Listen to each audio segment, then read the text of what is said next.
So what's up you guys? So for today's video, ito na at papalitan natin ng fuel filter itong KRV type S ng ating tropa. So tara.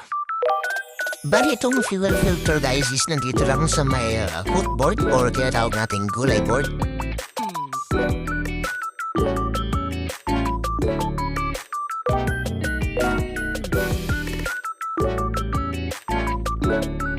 At ayan na nga guys ang fuel pump ng KRV, yung puti na bilog. Unplug lang natin guys yung wire na kabit tapos yung mga tornilyo. And then make sure na marinis yung paligid ng fuel pump para hindi pumasok yung mga bebe.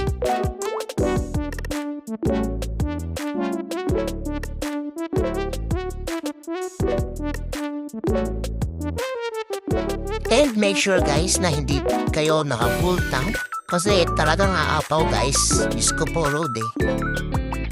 Ayan, kita niya naman umapaw yung gas ni tropa kasi naka-full tank pala siya. So ito na nga pala yung fuel filter guys. So kita niya naman 28,000 yung auto niya. Napakarumi na ng kanyang fuel filter. So talagang papalitin na rin ang kanyang fuel filter. So mas okay if 20,000 guys, magpalit na kayo ng fuel filter niyo, okay? At napakadali lang talagang tanggalin itong fuel filter guys. So, pihitin niyo lang siya counterclockwise. And then, pag i-install niyo naman, clockwise lang guys. So, ganun pa rin.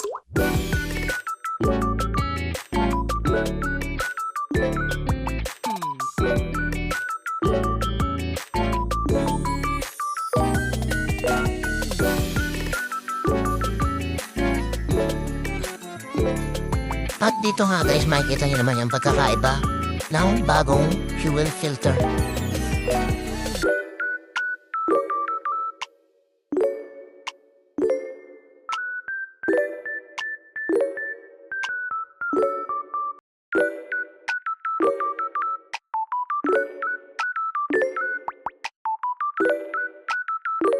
So ayun guys, tapos na natin palitan ang fuel filter. So ganun lang kadali.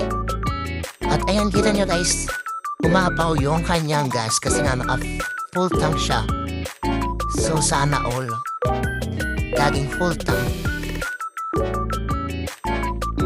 And so ayan guys, siguro nyo lang na hindi kayo naka-full tank. Bakit magpapalit kayo ng fuel filter? Kasi aapaw at aapaw talaga siya. Kita nyo naman. And that's all for today's video guys. See you sa next video.